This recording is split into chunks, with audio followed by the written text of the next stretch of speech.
मैंने एक बहुत बड़ा आश्चर्य देखा। एक स्त्री जो तरुणी है, जवान है और दुखी है, परेशान है। क्यों? क्योंकि उसके दो पुत्र हैं, भक्ति के ज्ञान और वैराग्य वो बड़े बूढ़े हो गए हैं। तो जब वहां गए तो नारद जी से बोले, भो भो साधु क्षणम तिष्ठ, ये महाराज थोड़ा रुको, संतों के दर्शन से तो पाप कटते हैं, इसलिए आपका दर्शन ही पुण्यप्रद है। दर्शनम तव लोकस्य सर्वथा गहरम परम। आपके दर्शन से पाप मिटते हैं। कौन हो देवी तुम? तो बोले अहम भक्तेर तिख्याता, मैं भक्ति हूं। इमो में तनयौस मतौ, ये मेरे दो पुत्र हैं। ज्ञान वैराग्य नाम नौ, ज्ञान और वैराग्य का नाम है। मैं दक्षिण में उत्पन्न हुई, कर्नाटक में कहीं बढ़ी, महाराष्ट्र में पली और कहीं गुजरात में जाके जर्जर हुई और वृंदावन में मैं फिर ठीक हो गई। वृंदावनम पुनः प्राप्य, या ठीक हो गई, पर हमारे बच्चों की हालत खराब हो गई। आप इनका कोई उपाय करें, आप कोई इलाज करें। नारद जी महाराज ने कहा, देवी भगवान सबका भला करते हैं, तुम्हारा भी भला करेंगे। और कलयुग है ये तो, यत्फलम तपसा न यत्फलम नास्ति तपसा न योगेन समाधिना तत्फलम लभते सम्यक कलौ के सब कीर्तना। कलयुग में भगवान का नाम सबसे बड़ा साधन है पार होने के लिए। कलयुग केवल नाम आधारा, कलयुग केवल नाम आधारा। मेरे सुबह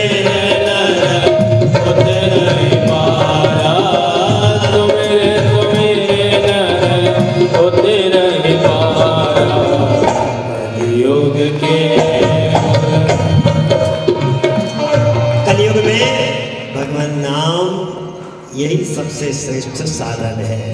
तो नारद जी महाराज ने सोचा कि चलो हम कुछ करें, तो वेद सुनाए, वेदांत सुनाए, गीता पाठ भी सुनाया।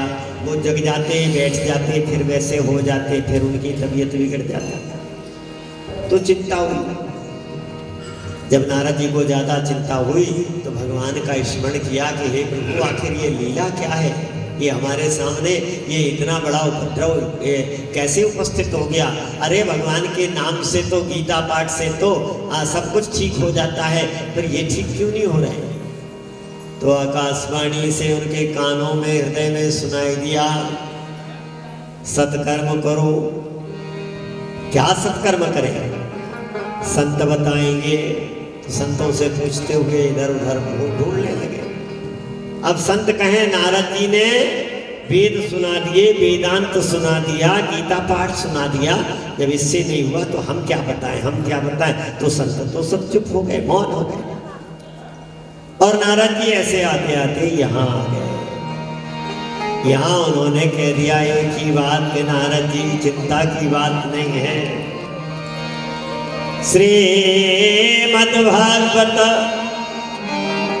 अरे श्रीमद् भागवत सकता है ज्ञान यज्ञ कराओ, ठीक हो जाएंगे। उनको बस यही श्रवण करना। कहाँ करें महाराज? तो उन्होंने हरिद्वार का स्थान बता दिया, क्योंकि वृंदावन से हरिद्वार उतना ही है, बद्रिकाश्रम से हरिद्वार उतना ही है, बीच में है, हरि का द्वार है ये, इसलिए इसका हरिद्वार बोलते हैं। यहां से प्रवेश होता है। तो महाराज वहाँ सनक सनातन सनत कुमार आए, वो कथा शुरू हुई। सदा सेव्या श्रीमद्भागवती कथा,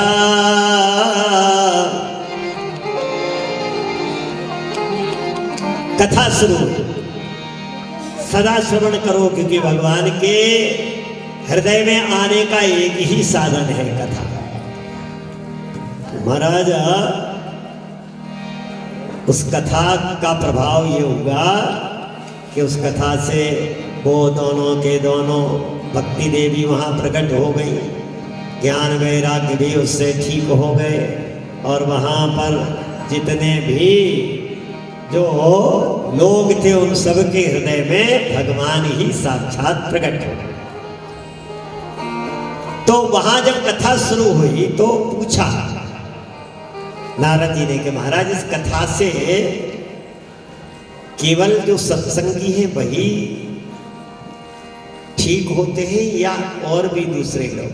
बोले नहीं नहीं, ये मानव पाप कृतस्तु सर्वदा, इससे तो बड़े बड़े पापी भी ठीक हो जाते हैं।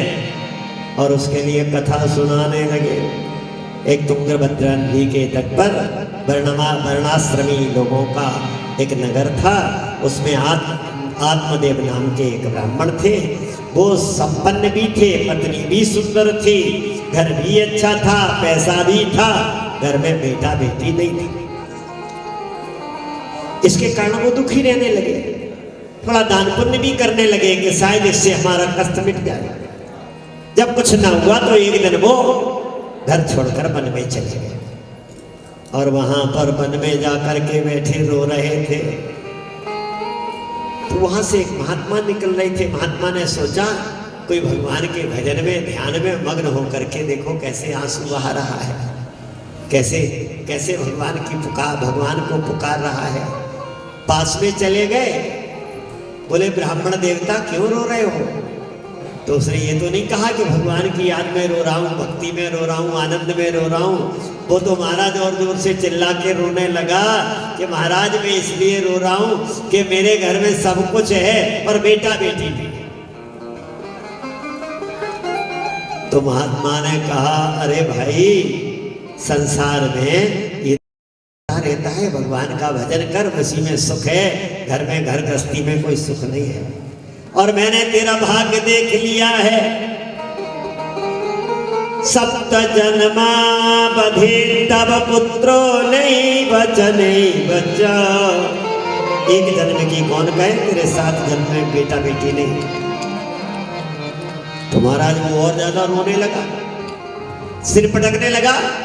महात्माओं के चरणों के सामने ही सिर पटकने लगा जोर जोर से। तो महात्मा ने कहा भाई ठहर ठहर क्यों? अरे बोले हम तो एक जन्म के लिए दुखी थे, आपने तो 7 जन्म की याद दिलाई, अब तो मैं मरी जाऊंगा। महात्मा ने कहा अच्छा चल कुछ करता हूँ। भगवान का ध्यान किया, एक फल लिया, अपनी झोली से निकाल के और कहा अब जाओ अपनी पत्नी को देना, पर उसको कहना सत्य बोले, पवित्रता से रहे, दया और दान धर्म करे, एक समय भोजन करे। वर्षा विधि स्त्रियाणां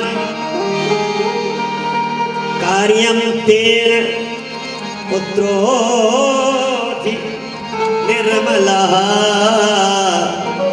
अगर ऐसा करेगी तो तुम्हारे घर में निर्मल बुद्धि वाला बालक पैदा हो, माने अच्छे स्वभाव वाला। आजकल ये भी बड़ी कठिनाई हो गई है ना, अच्छे स्वभाव वाला बालक घर में आए, ये भी भगवान की बड़ी कृपा है। ये दे करके महाराज वो चले गए। पत्नी ने तो खाया नहीं, उसने अपनी सहेलियों से सलाह करके गाय को खिला दिया और स्वयं गर्भवती जैसा रहने लगी। उसकी सहेली के घर में बेटा हुआ, उसने चुपचाप इसे दे दिया, इसने कुछ धन दे दिया और कह दिया हमारे घर में बेटा हुआ है। 100 मिठाई बांटी गई, बतासे बांटे गए, ढोल बजाए गए। और 3 महीने के बाद फिर गाय को भी एक बालक हुआ, वो भी मनुष्य का हुआ, केवल कान गौ के समान है। नामकरण हुआ दोनों का। तो धुंधली ने अपने बेटे का नाम धुंधकारी रखा और आत्मदेव ने गाय के बच्चे का नाम गोकर्ण रखा। लेकिन गोकर्ण पंडितो ज्ञानी, वो बड़ा ज्ञानी था।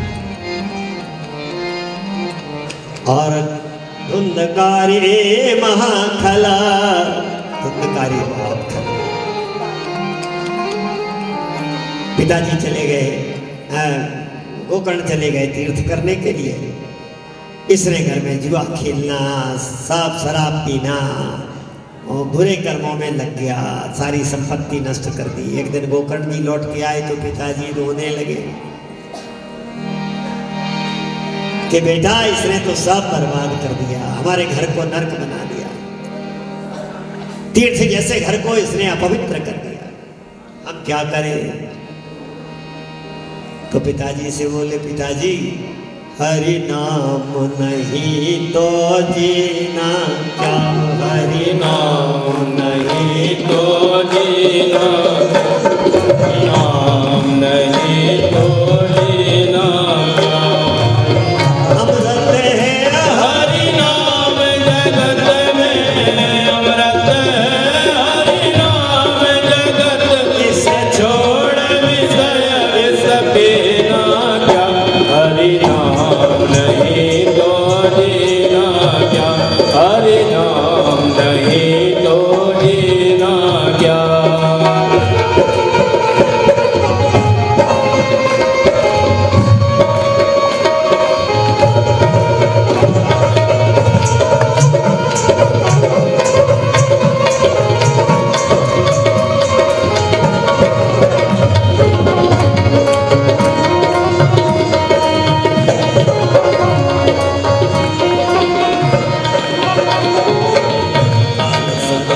अपने रस डोले काल सदा, अपने रस डोले ना जाने कब सर चढ़ बोले, ना जाने कब सर चढ़ बोले।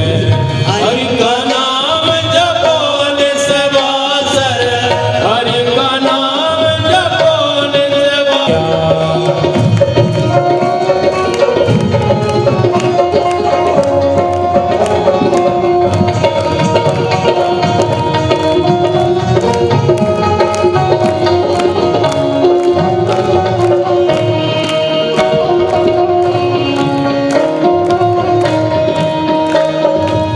भूषण से सब अंग सजावे, भूषण से सब अंग सजावे, रसना पर हरि नाम नामे, रत्ना पर हरि नाम नामे। यह पड़ी रह जाए यहीं पर, यह पड़ी रह जाए यहीं पर, कुंडल और नगीना क्या, हरि नाम नहीं तो जीना क्या, हरि नाम नहीं तो जीना क्या। अमृत है हरि नाम जगत में, अमृत है हरि नाम जगत, इंद्र छोड़ विषय विष पीना क्या, हरि नाम नहीं तो जीना क्या, हरि नाम नहीं तो जीना क्या।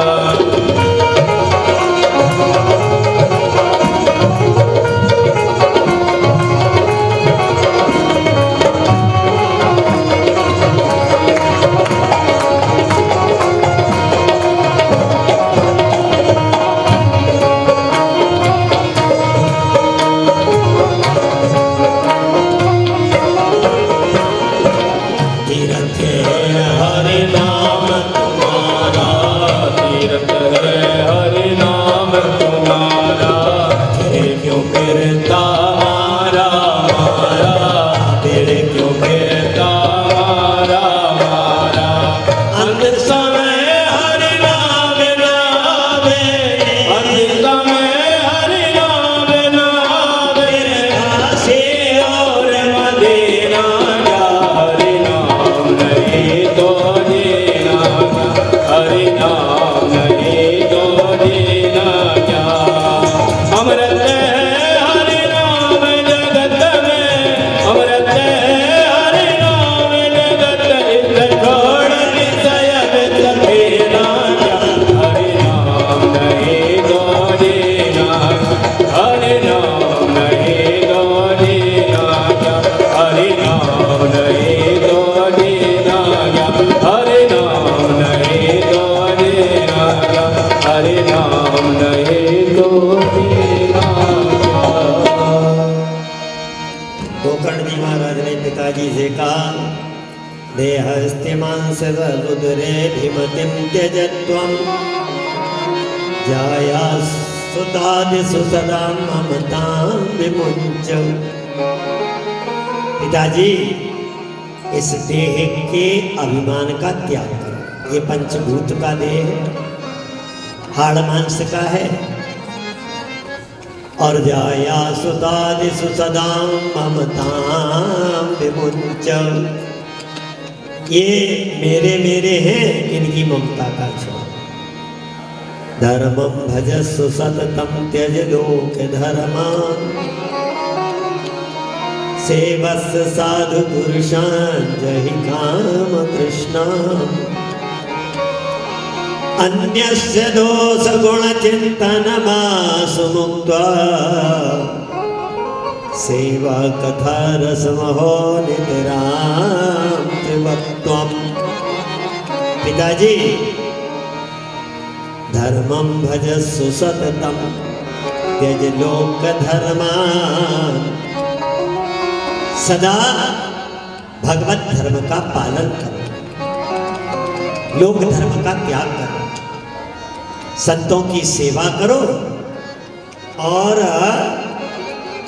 तृष्णा का त्याग करो। दूसरों के गुण दोष देखना नहीं चाहिए।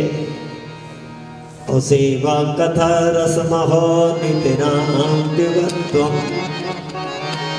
और भगवान की कथा सुनो।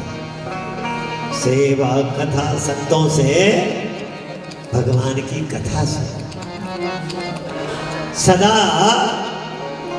जितना पी सके। यहाँ तो शास्त्र में कह दिया है ना कि कब तक पिए, कब तक सुने। बोले जब तक जीवन है तब तक सुने।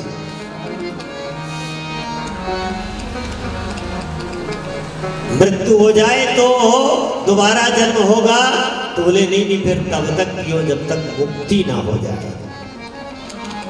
इसको सुनते रहे। जब गोकर्ण जी महाराज ने पिताजी को समझा दिया तो वो तो चले गए हरिद्वार। सब सरोवर में जाके भगवान के दसम स्कंद का पाठ करते हुए जीवन व्यतीत करने लगे।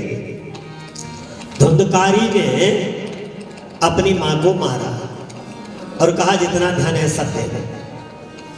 मां ने कहा बेटा हमने तेरे लिए ही सब इकट्ठा किया था, तूने ही सब जुआ में बर्बाद कर दिया। अब महाराज उसने तो आज जलती हुई लकड़ी उठा ली कि आज इससे मार मार के उगलवाऊंगा, कहाँ छुपा रखा। वो बेचारी डर गई, भागी तो एक कुआं में गिर गई और उसकी मृत्यु हो गई। जब उसकी मृत्यु हो गई तो धुंधकारी और स्वतंत्र हो गया। न पिता बचे न माता, टोकने वाला कोई नहीं। तो अब घर में 5 वेश्याएं ले आया। देखो धुंधकारी का मतलब ही है, आत्मदेव का मतलब है आत्मा ही देव है। धुंधकारी का मतलब है कि ये जो बिगड़ा हुआ मन है यही धुंधकारी है। 5 वेश्याएं माने 5 विषय में, ये इंद्रियां 5 विषयों में फंसा देती है। 5 वेश्याएं लाके रखी, उनके लिए झूठ बोलता, जुआ खेलता, छल कपट करके पैसा लाता, धन लाता। एक दिन उन्होंने बहुत सारा सोना मांगा तो उसके लिए राजा के यहाँ से जाके सोना ले आया, चुरा लाया। अब उन्होंने सोचा कि सोना तो बहुत आ गया, पैसा बहुत आ गया, सब कुछ ठीक है, लेकिन किसी दिन पकड़े तो जाएगा ये। पकड़ा जाएगा तो राजा इसे फांसी की सजा देंगे, हमको जेल में डाल देंगे, क्यों ना हम ही मार डालें इसको। सबने मिलकर उसको मार डाला, जमीन में गाड़ दिया, लीप दिया। लोगों ने पूछा तो कहा पति तो हमारे परदेश गए हैं धन कमाने, और धन लेकर के बंटवारा करके भाग गए। धुंधकारी की मृत्यु का पता चला गोकर्ण जी को, तो उन्होंने गया में जाके श्राद्ध किया। गया में श्राद्ध करके एक दिन अपने गांव आए। सांझ हो गई थी तो अपने घर में ही जाकर के, कोई था तो था नहीं, खंडहर हो चुका था। दरवाजा खोला, चारपाई उठाई, आंगन में ले जाके डाली, चलो आज विश्राम करते समय गांव के लोगों से मिलेंगे।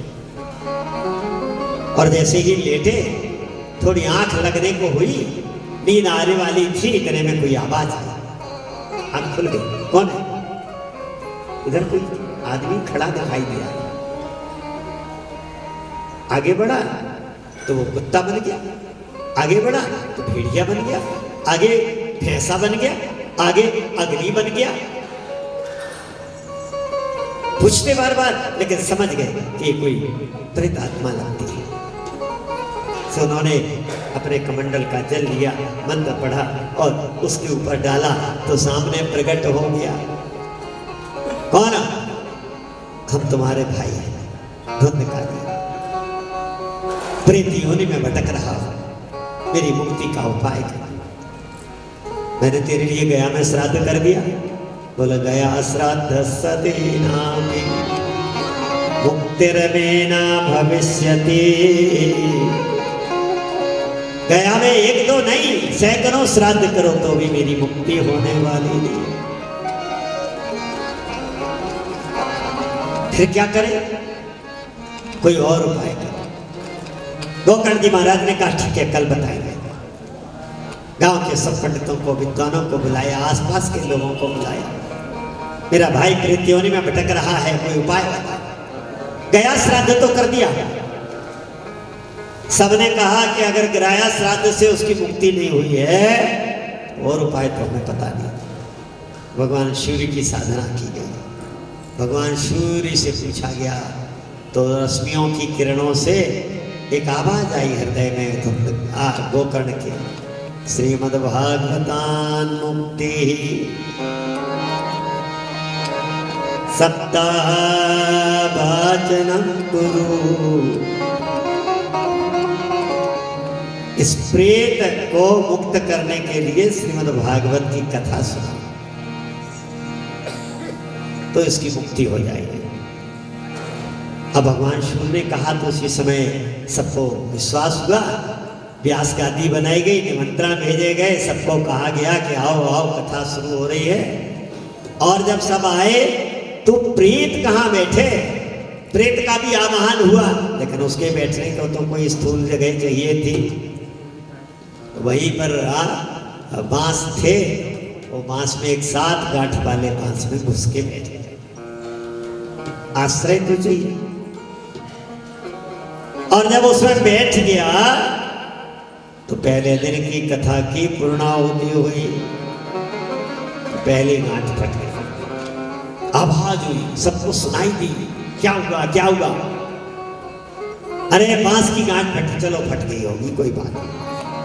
लेकिन दूसरे दिन दूसरी, तीसरे दिन तीसरी, चौथे दिन चौथी, पांचवें दिन पांचवी, छठे दिन छठी, 7वें दिन की गांठ के फटते ही धुंधकारी सबके सामने प्रकट हो गया। और जब धुंधकारी प्रकट हो गया तो उसने वहीं पर कहना शुरू कर दिया, श्रवणम तु, इस कथा के श्रवण से मेरी मुक्ति हो गई। मैं प्रेत योनि से छूट गया। और इतने में भगवान का विमान आया। धुंधकारी को जब लेके चलने लगा तो गोकर्ण ने पूछा, कथा तो बहुतों ने सुनी, इनको सबको क्यों नहीं ले जा रहे? बोले सब सुनते तो हैं लेकिन मनन नहीं करते, आचरण नहीं करते, चलते नहीं, ध्यान नहीं करते वैसा वैसा। तो जो सुनते हैं हम उसका मनन भी करें। ये कैसे कहते हैं महात्मा लोग कि भगवान के ध्यान करने से शांति मिलती है, तो हमको शांति मिली क्यों नहीं? श्रवण करने से आत्मबोध प्राप्त होता है, मृत्यु भय से मुक्ति होती है, हमारी हुई क्यों नहीं? ये चिंता छूटती क्यों नहीं है? सबको पता है हाय हाय फिर भी लगी है। सबको पता है कि शरीर रहने वाला नहीं है, ये तन कीमती है मगर है विनाशी, कभी अगले क्षण के भरोसे न रहना, कभी अगले क्षण के भरोसे न रहना। जाएंगे छोड़ काया तो पल में, निकल जाएंगे छोड़ काया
मिलन के भरोसे न रहना, सदा इस मिलन के भरोसे न रहना।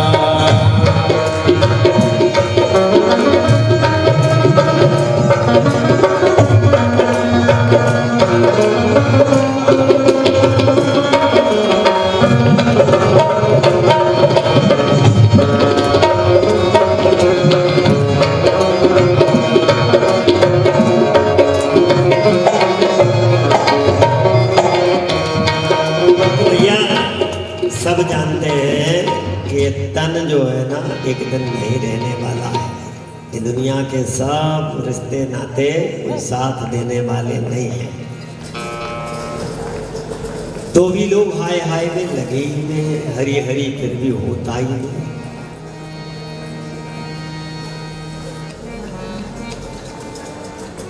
तो महाराज फिर से गोकर्ण जी महाराज ने कथा कही जिससे सबको भगवत धाम की प्राप्ति हुई। फिर भागवत के महात्म में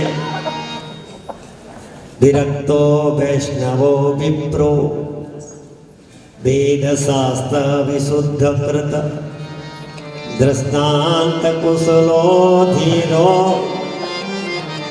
भक्ता कार्ये तु निष्प्रहा। भागवत के सप्ताह की विधि का वर्णन कर रहे हैं। तारीख तय करे, देश देशांतर में फिर संवाद भेजे, सूचना करे, तीर्थ में कराए, वन में कराए, घर में कराए या दर्जी धर्मशाला में कराए, कहीं भी कराए, सुंदर सा स्थान हो और कथा व्यास के बैठने की ठीक से व्यवस्था करे। फिर वैष्णव हो वो और दृष्टांत कुशलो धीरो, दृष्टांत देने में कुशल हो और निष्प्रिय हो, वक्ता बहुत कर्मकांड में डालने वाला ना हो। ये तो पूजा ही इतनी बताता रहे कि यजमान पूजा ही पूरी न करा पाए। एक बार हम कथा करने गए होशंगाबाद के आगे, तो एक ठाकुर का घर था, ठीक ठाक, वो हमको ठहरने ना दे, बोले हम अपने घर में नहीं ठहराएंगे। भगत था और बोले हम ठहराएंगे। लोगों से फिर ज्यादा वो हुआ कि वो तो कोई घर था नहीं, ठीक से वही था ये, क्यों नहीं ठहरा रहे? बोले महाराज अभी 2 साल पहले यज्ञ हुआ था, एक पंडित जी आए थे कथा करने, वो इतनी चीजें बता जाते थे कथा में जाने से पहले कि थोड़ा गाजर का हलवा बना लेना, थोड़ा मूंग का बना लेना, थोड़े पकौड़े बना लेना, थोड़ी वो चटनी बना लेना, थोड़ा वो पूड़ी बना देना, थोड़ा इतनी चीजें बता जाते कि हमारे घर भर के लोग उनकी वही चीजें बनाते रहे ना। बेचारों ने यज्ञ देख पाया, घर की पत्नियों ने, और न कथा सुन पाई। तो हम तो नहीं ठहरे, ये भी ऐसे ही हो गया। बाद में हम लोगों को ठहराया तब बोलते महाराज ऐसे महात्मा तो रोज ठहरे हमारे घर में कोई आता, तो हम कुछ बताते ही नहीं है। अभी भी बता, कोई भगत पूछे हमसे क्या बताते खाने के लिए, पूछो जरा, यार आते रहते हम, किसी को पता ही नहीं क्या बताते। तो वक्ता भी ऐसा चाहिए जो आपको चक्कर में न डाले, प्रपंच में न फंसाए। पूजा पाठ ही इतना करवा दे के पता चला यजमान पूजा पाठ ही नहीं करते, सुबह से लगे हैं शाम, तब सुबह से उठे पूजा में लगे, फिर कथा कब सुने, कथा में बैठे तो आलस से लगे। तो महाराज वक्ता संतोषी हो, फिर गणेश जी का स्थापन करे, पूजन करे, मंडल बनाए, श्री हरि की स्थापना करे, श्रीमद् भागवत का पूजन करे, सुंदर वस्त्र आभूषण चढ़ाए, वक्ता की पूजा करे, कथा में विघ्न ना हो इसलिए ब्राह्मणों का वर्ण करके द्वादशाक्षर मंत्र का जाप कराए। श्रोता निराहार न रहे तो कम से कम एक समय फलाहार रहे, एक समय भोजन करे।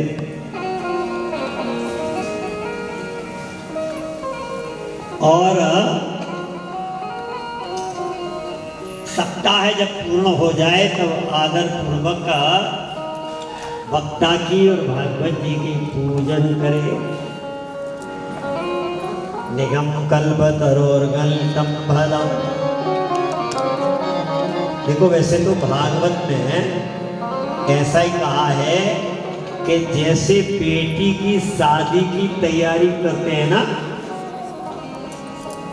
ये देना बेटी की शादी, ऐसे ही कहा है कि जैसे बेटी की शादी की व्यवस्था करते हैं ऐसे ही भागवत की व्यवस्था करते हैं।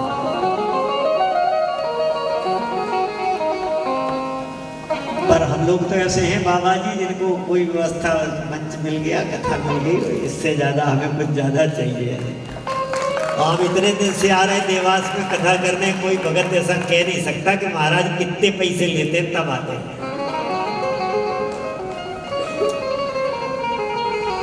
और मीना जी से तो कोई बात ही नहीं हुई, बस कथा देवास में कथा हो रही, कोई बात ही नहीं।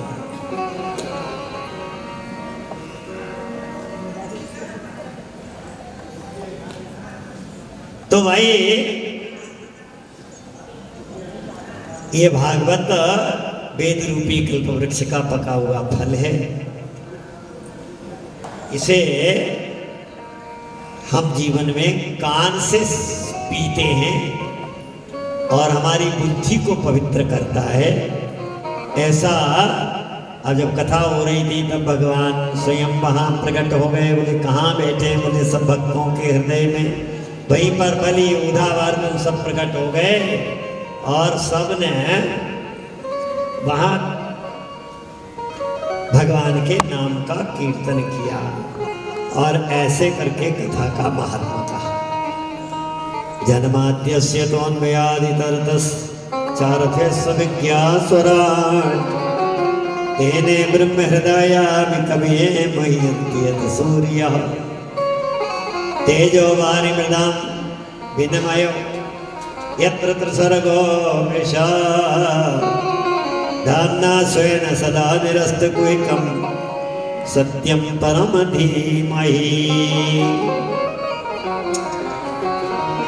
जो जिससे यह जगत की सृष्टि स्थिति लय होते हैं, जो सत पदार्थों में अनुगत है, जो जड़ नहीं है चेतन है, जो परतंत्र नहीं स्वतंत्र है, जो जिसके संबंध में बड़े बड़े ज्ञानी मोहित हो जाते हैं, ऐसी यह त्रिगुणमयी जागृत स्वप्न सुषुप्ति, जैसे यह सारी सृष्टि मिथ्या होते हुए भी सत्य प्रतीत होती है, ऐसी माया और माया के कार्य से जो पूर्णतः मुक्त है, ऐसे उस परम सत्य का हम ध्यान करते हैं।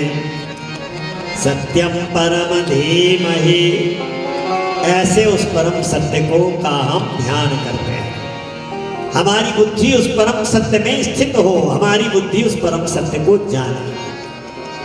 फिर नैमिषारण्य का क्षेत्र है, 88,000 ऋषि बैठे हैं, वहां एक प्रश्न शुरू किया है। और देखो भागवत में 12 स्कंद हैं, 6 प्रश्न हैं। किम श्रेयः, श्रेयस से श्रेयस कर्म क्या है, जीवन क्या है।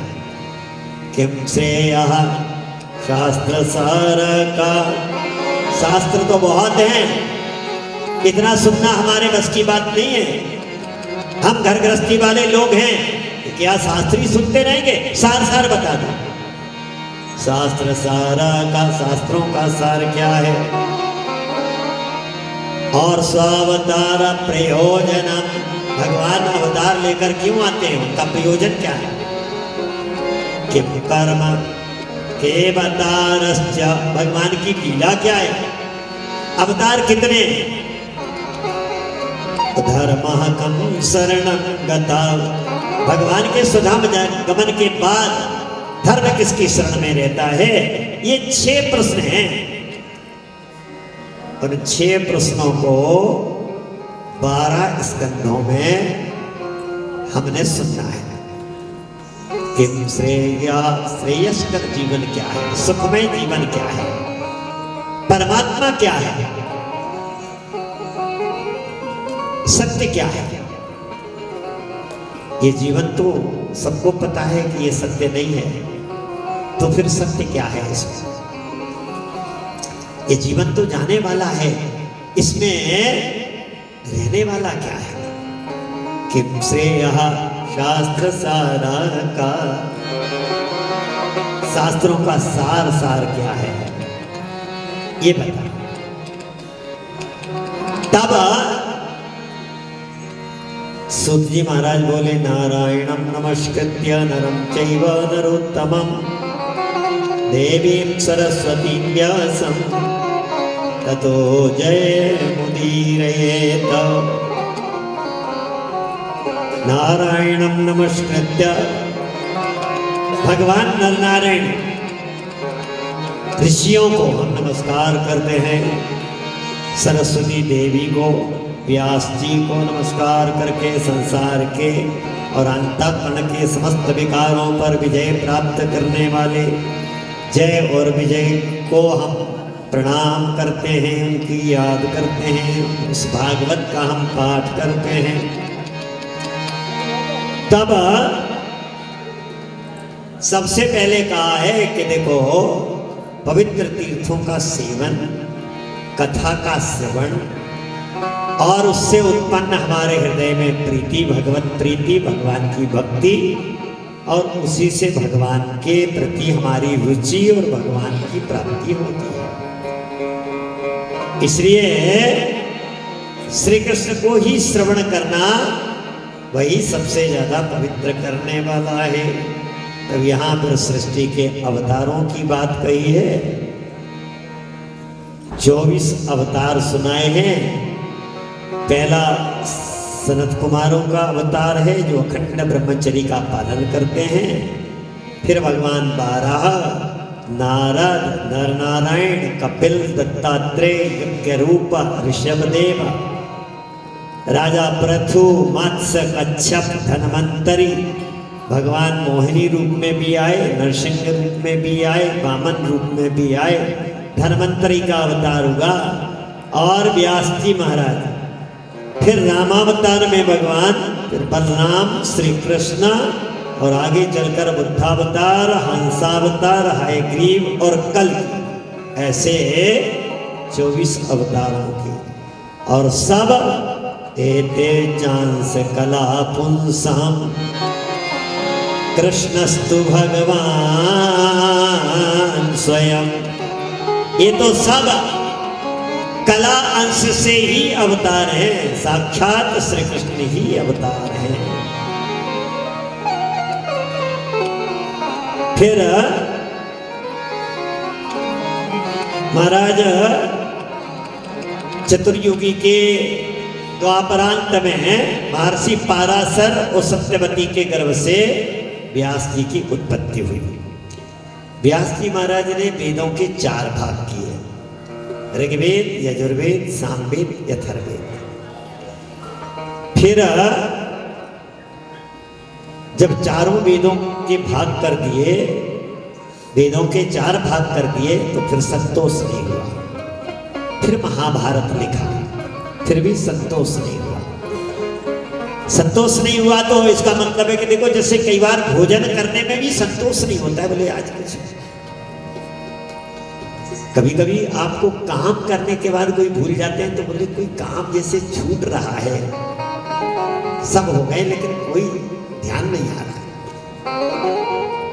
असंतोष सा बना रहता है।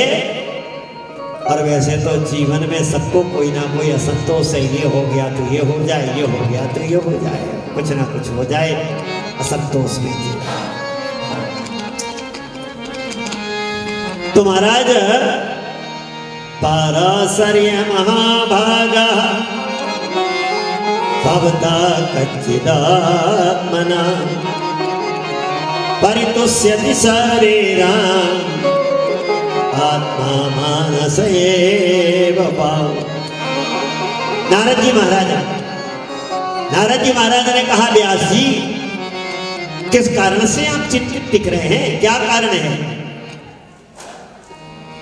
आप संतुष्ट नहीं लग रहे हैं। बोले महाराज आपने ठीक कहा, हमने वेदों के 4 भाग कर दिए, महाभारत की रचना कर दी, फिर भी कुछ अधूरा लग रहा है। तो व्यास जी महाराज से नारद जी ने कहा, व्यास जी आपने सब लिख दिया, लेकिन भगवान की लीला नहीं लिखी, इसलिए असंतोष है। भगवान श्री कृष्ण की लीला के बिना सब अधूरा है, गोविंद के गुणगान किए बिना सब अधूरा है। इसलिए तुम्हारे हृदय में विद्यमान है, उनको प्रकट करो। और जन सामान्य के लिए, जिनमें जो स्त्रियां पढ़ी लिखी नहीं है, तुम्हारा वेद नहीं पढ़ सकती, तुम्हारा महाभारत नहीं पढ़ सकती, नहीं समझ सकती, उनके लिए तो भगवान की लीला ही चाहिए, जिसको श्रवण करके वो भक्ति में लग जाए, वो साधना में लग जाए। वेदों में स्त्रियों को प्रवेश नहीं है तो फिर वेद कैसे पढ़ेगी? इसलिए आप ऐसा शास्त्र की रचना करो जो सब कोई के लिए सुलभ। इसलिए आप मुझे देखो, मैं संतों की कृपा से, भगवान की कृपा से, मैं तो एक दासी पुत्र था। अहम पुरातीत भवम भवे मुने दास्यास्तु कस्याश्चन वेदवादिनाम। मैं एक दासी का पुत्र था। मेरी माँ ब्राह्मणों के गांव में लोगों के बर्तन धोती थी। मैं दासी का पुत्र था, मेरे पिता की मृत्यु हो गई थी। मैं माँ का अकेला इकलौता आंखों का तारा, बुढ़ापे का सहारा था। माँ मुझे ही देखकर जैसे खुश रहती थी और मेरे लिए वो दुनिया भर की मजदूरी करती थी।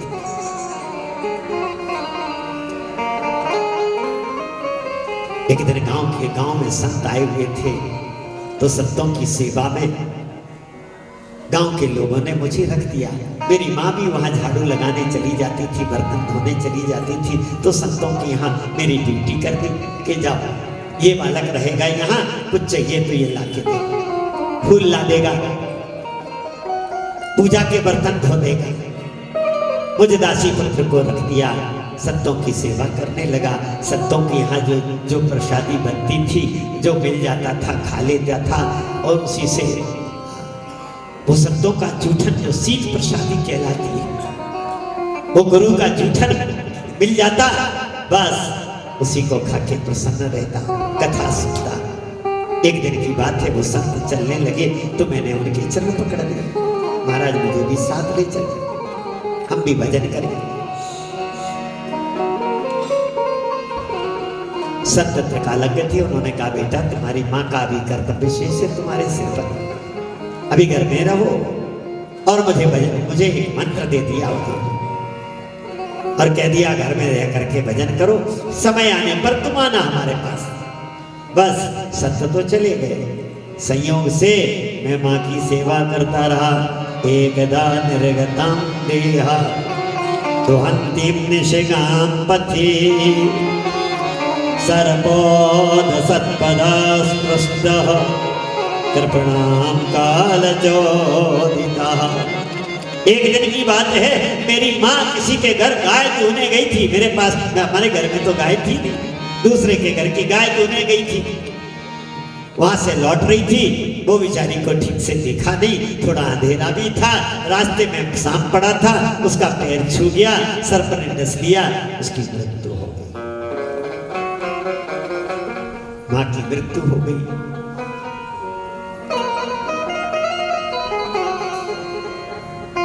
मैं ऊपर से दुखी हुआ, अंदर से भगवान की कृपा समझी। अंत्येष्टि क्रिया की, और फिर मैं उत्तर दिशा की ओर चला गया। एक सरोवर के पास गया, हाथ पैर धोए पीपल वृक्ष के नीचे बैठा, गुरु के मंत्र का जाप करने लगा, ध्यान किया, शरीर में रोमांच हुआ, एकाएक गदगद हुआ, प्रेम के अश्रु आंखों से अपने आप गिरने लगे और एकाएक मेरे आज्ञा चक्र में एक प्रकाश दिखने लगा, एक ज्योति दिखने लगी और वो ज्योति धीरे धीरे धीरे धीरे बढ़ती चली जा रही थी। उसमें एक नीला रंग प्रकट हुआ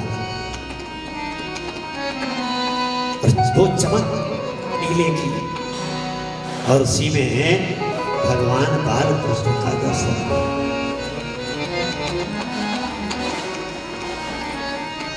जब मुझे बालकृष्ण का दर्शन हुआ तो मैं आनंद से भर गया,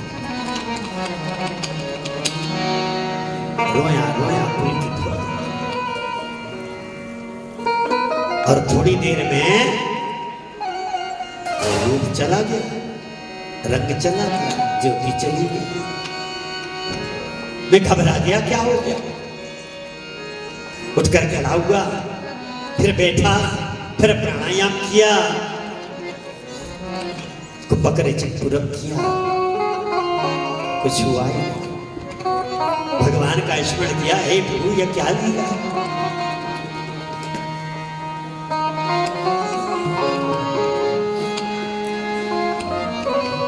तो आकाशवाणी हुई, संतों की सेवा के फलस्वरूप हमने तुम्हें अपना दर्शन दिया है। इस जन्म में इतना ही, अगर तुम्हें और दर्शन चाहिए तो मेरे भजन में लगे रहो, अगले जन्म में मिलूंगा।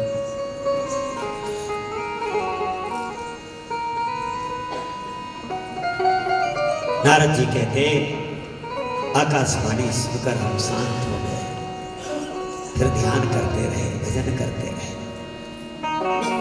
एक दिन शरीर छूटा, ब्रह्मा के उदर में प्रविष्ट हो गए। हजारों वर्ष रहने के बाद जब ब्रह्मा ने सृष्टि की, तब मैं नारद होकर जन्मा। तो नारद के रूप में भगवान ने प्रकट होकर मुझे वीणा दे दी और कह दिया, लो इस वीणा पर मेरा सदा गुणगान करना, इस वीणा पर मेरा नाम जपना। तब से अहो देवर्षि धन्योयम, धन्य है देवर्षि नारद, जो सदा भगवान के कीर्तन में लगे रहते हैं, सदा कीर्तन करते रहते हैं। गायन माद्यन्निधं तन्त्र्य रमयत्यातुरं जगत। जगत जब संसार के लोग जब संसार में धन के लिए हाय हाय कर रहे हैं, तब धन्य है नारद जैसे संत जो भगवान की कथा और भगवान के कीर्तन में लगे रहते हैं। तब व्यास जी महाराज ने नारद जी के कहने से ध्यान किया, भगवान की लीलाएं प्रकट हुई। गणेश जी महाराज से प्रार्थना की लिखने के लिए, उन्होंने लिखा और भागवत शास्त्र की रचना हुई। ब्रह्मनद्यां सरस्वत्याम् आश्रमा पश्चिमे तटे। बद्रिकाश्रम में जो सरस्वती नदी है ना, उसके पश्चिम तट पर व्यास आश्रम है। कभी आप बद्रिकाश्रम जाना हो तो माना गांव से आगे जब सरस्वती नदी आती है तो उसके ऊपर व्यास गुफा है।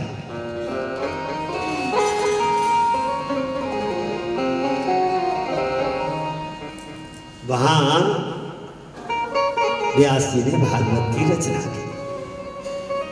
अच्छा देखो, जैसे घर गृहस्थी में आदमी के पास मकान होता है, थोड़ा ही कुछ होता है, तो भी ऐसा लगता है कि हमारे बेटा हो तो हम उसको सब दे जाएं। जिनके नहीं होता है वो सोचते हैं अब किसे दे जाए, तो कोई गोद लेता है, कोई कुछ करता है, कोई कुछ करता है, पर है तो किसी को, वो किसको दे।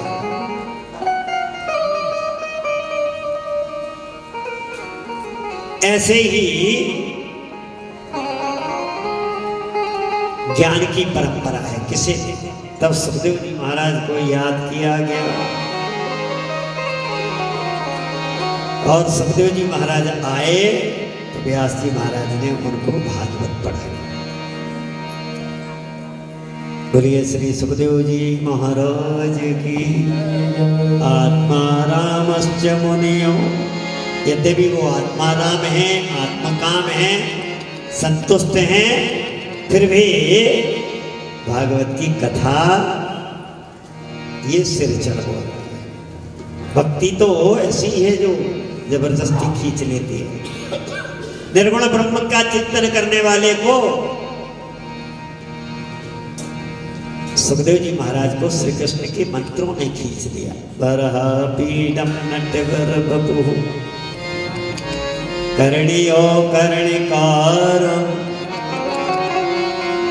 भगवान मोर मुकुट पहने हैं, पीतंबर धारी है, त्रिभंग ललित है, अधरों पर बंसी रंध्रान वेणोर दल सुधिया, और मंद मंद मुस्कान है।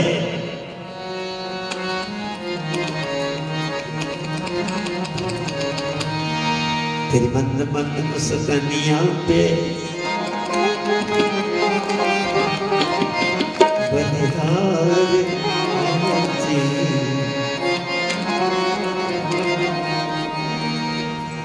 ऐसे मंद मंद मुस्कान को जब मंत्र से सुना तो सुखदेव जी महाराज उसी छवि को हृदय में धारण कर दौड़े चले और व्यास जी ने उन्हें भागवत शास्त्र श्रवण कराया। अब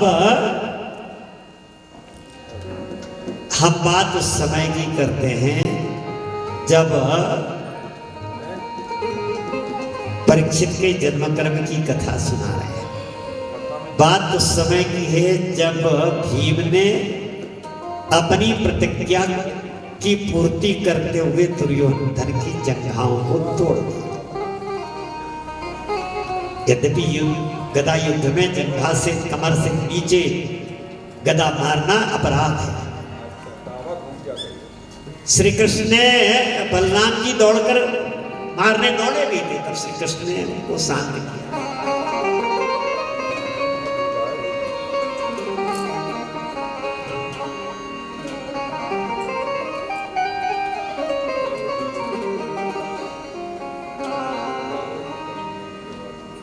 हो जाए तब अपन बात करेंगे। बोलिए कृष्ण कन्हैया।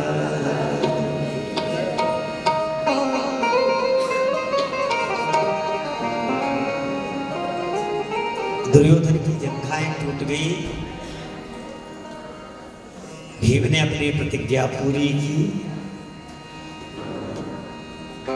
अश्वत्थामा उसका मित्र था दुर्योधन का, उसने प्रतिज्ञा की पांडवों को मारने की, और वो रात्रि के समय शिविर में प्रवेश करके 5 पांडव तो नहीं, 5 पांडवों के पुत्रों का वध कर गया, सिर बांध के ले गया।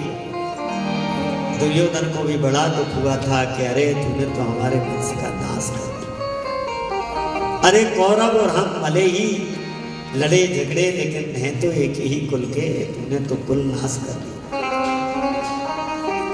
और तब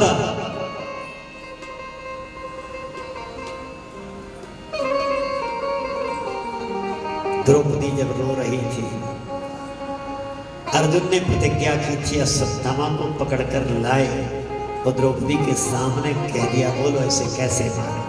तो द्रौपदी ने कहा, मुच्चिता मुच्चिता में सा, छोड़ दो, इसे छोड़ दो, मत मारो। देखो किसी माँ के 5-5 बेटे मार डाले हों, जिस व्यक्ति ने वो सामने खड़ा हो और फिर भी माँ कह दे छोड़ दो इसे, क्योंकि ये तो गुरु पुत्र है, ये तो ब्राह्मण का बालक है, ये तुम्हारे गुरु जिन्होंने तुम्हें इस योग्य बनाया धनुर्विद्या में, गदा विद्या में, वो सब गुरु के पुत्र को मारकर ऐसा मत करो।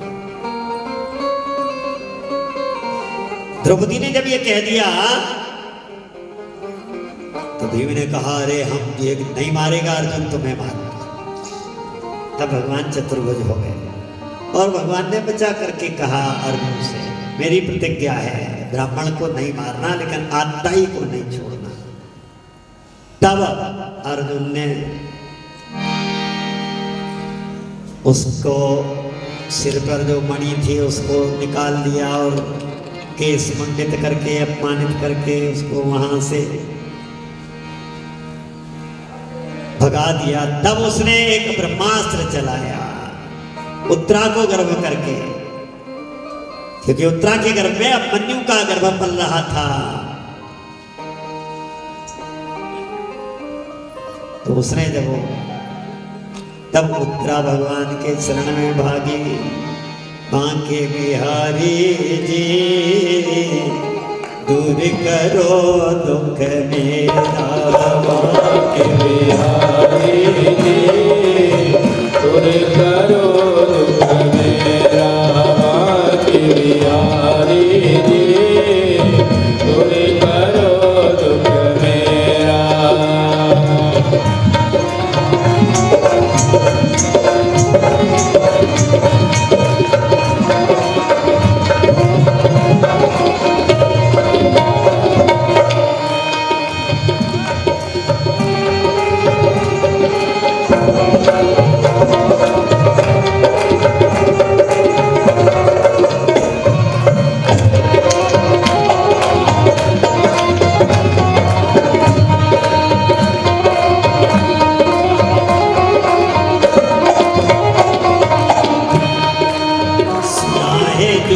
तेरे दर पे आवे, जो तेरे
पीतांबर धारी, मोर मुकुट पीतांबर धारी, संग में हो तेरे राधिका प्यारी, संग में हो तेरे राधिका प्यारी, मोहन गिरधर धारी, दूर करो दुख मेरा भाग्य बिहारी जी, दूर करो दुख मेरा भाग्य बिहारी जी, दूर करो दुख मेरा भाग्य बिहारी जी, दूर करो दुख मेरा भाग्य बिहारी जी, दूर करो दुख मेरा, दूर करो दुख मेरा, दूर करो दुख मेरा। देखना गिर मत जाना माँ। बांके बिहारी जी दूर करो, बोलो बांके बिहारी जी दूर करो दुख मेरा। उत्तरा भगवान को पुकार रही है, हे गोविंद हमारी रक्षा करो, हमारे गर्भ की रक्षा करो।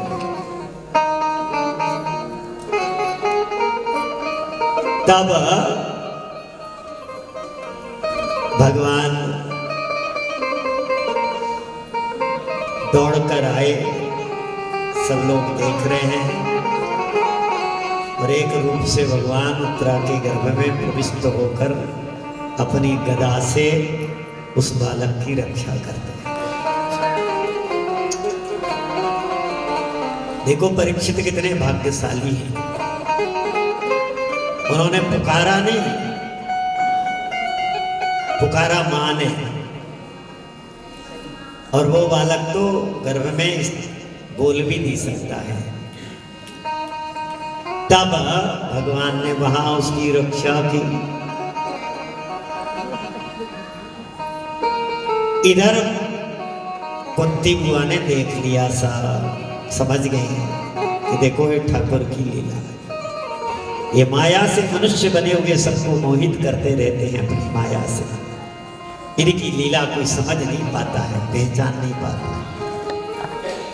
इसलिए कुंती बुआ ने कहा, हे गोविंद आप भी हमारे जीवन में हमारे मन से जो संसार की मोह माया है इसको हटा दीजिए।